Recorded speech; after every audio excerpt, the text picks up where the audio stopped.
ఒకరోజు ఒక ఫ్లైట్లో వెళ్తుంటే ఒక నీగ్రో వ్యక్తి మరి ఒక అమెరికన్ లేడీ వారిద్దరు కూడా పక్క పక్కన సీట్స్ వచ్చాయి. అయితే వీరిద్దరు ఫ్లైట్ ఎక్కారు. అయితే ప్రాబ్లం ఏంటంటే ఎక్కిన క్షణం నుంచి ఆ యొక్క లేడీ ఎవరైతే ఉన్నారో ఆమె పక్కనున్న ఆ యొక్క నీగ్రో వ్యక్తిని, ఆ యొక్క నల్ల వ్యక్తిని ఎంతగానో రేసిస్ట్గా ఆ వ్యక్తిని కించపరుస్తూ, నువ్వేంటి, నీ స్థాయి ఏంటి, నువ్వేంటి ఇలా ఉన్నావు, నువ్వు ఇది, నువ్వు అది అని చెప్పి తన జాతి గురించి, తన యొక్క కలర్ని గురించి, ప్రతిదాని గురించి తను ఎంతగానో కించపరుస్తూ మాట్లాడుతూ ఉన్నది. తను ఎంతగానో తక్కువ చేసి మాట్లాడుతూ ఉన్నది. అయినా కూడా ఆ వ్యక్తి అలా ఊడ్చుకుంటూ ఉన్నాడు. ఎంత టైం అయినా కూడా ఆవిడ ఆగట్లేదు. అందరూ ఉన్నారని చూసుకోకుండా కూడా ఆ వ్యక్తిని ఎంతగానో కించపరుస్తుంది, ఎంతగానో తక్కువ చేసి మాట్లాడుతుంది.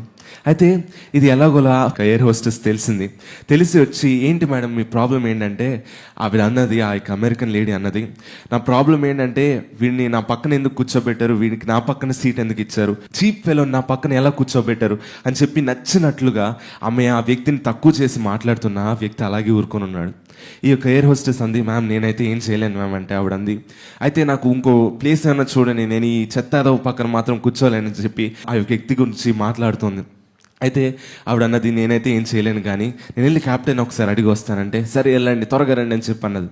ఆ ఎయిర్ హోస్టెస్ వెళ్ళి క్యాప్టెన్ అడిగి తిరిగి వచ్చి అన్నది, మేడం అయితే మీరు అడిగారు కదా, ఈ ఎకానమీ క్లాస్లో అంతట్లో ఏ సీటు లేదు కానీ ఫస్ట్ క్లాస్లో ఒక సీట్ ఉంది మ్యామ్, అక్కడికి తీసుకొని వెళ్ళిపోతామంటే, ఆవిడ వెంటనే హ్యాపీ అయిపోయి బ్యాగ్స్ అని తీసుకొని లెగిసిపోతుంటే, మేడం మీరు తప్పుగా విన్నారు, మిమ్మల్ని తీసుకెళ్ళలేదు మేడం, ఆయన్ని క్యాప్టెన్ అన్నారు తీసుకెళ్ళి ఫస్ట్ క్లాస్లో కూర్చోబెట్టండి అని చెప్పంటే, అతను లెగిసి వెళ్తా ఉంటే ఈవిడ నచ్చినట్లుగా మళ్ళీ అరుస్తూ ఉన్నది. ఈవిడ అంటుంది, ఇది అన్యాయం, ఇది మోసం, ఆడిని ఎలా పట్టుకెళ్తారు, నన్ను పట్టుకెళ్ళకుండా అని అరుస్తున్నా ఆవిడ ముందు నుండి ఆ యొక్క క్యాప్టెన్ ఆర్డర్స్తో ఆ యొక్క ఎయిర్ హోస్టెస్ ఆ యొక్క వ్యక్తిని తీసుకొని ఎకానమీ క్లాస్ నుంచి తీసుకెళ్ళి ఇంకా ఎక్స్పెన్సివ్, ఇంకా లగ్జరియస్ ఫస్ట్ క్లాస్లో తీసుకెళ్ళి ఆ వ్యక్తిని కూర్చోబెట్టిందండి.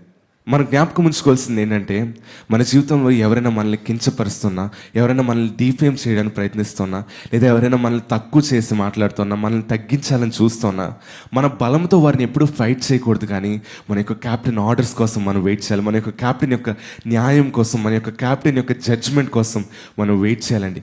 ఎప్పుడైతే ఆయన ఇచ్చే న్యాయం కోసం వెయిట్ చేస్తామో, మనం ఎంతగా అరిసినా అదేది ఫలితం ఉండదు. కానీ ఒకరోజు వస్తుంది, ఆయన న్యాయం ఎంత గొప్పగా ఉంటుందంటే, మనం ఎక్కడైతే అవమానం పొందామో అదే చోటున రెట్టింపు ఘనతతో ఆయన మనల్ని దీవిస్తాడండి. మనం ఎప్పుడైతే మన దేవుని దృష్టిలో సరిగ్గా ఉంటామో, మన క్యాప్టెన్ దృష్టిలో, మన జీవితాన్ని నడిపించే ఆ యొక్క దేవుని దృష్టిలో ఎప్పుడైతే సరిగ్గా ఉంటామో, ఎంతమంది ఎన్ని మాటలు మాట్లాడినా, ఎంతమంది మనల్ని తగ్గించాలని చూసినా, ఎంతమంది మనల్ని తొక్కేయాలని చూసినా, ఏ ఒక్కరు మనల్ని ఏం చేయలేరు. ఎవరైతే మనల్ని అవమానపరిచారో వారి ఎదుటే దేవుడు అత్యధికమైన రీతిలో మనల్ని హెచ్చిస్తాడండి.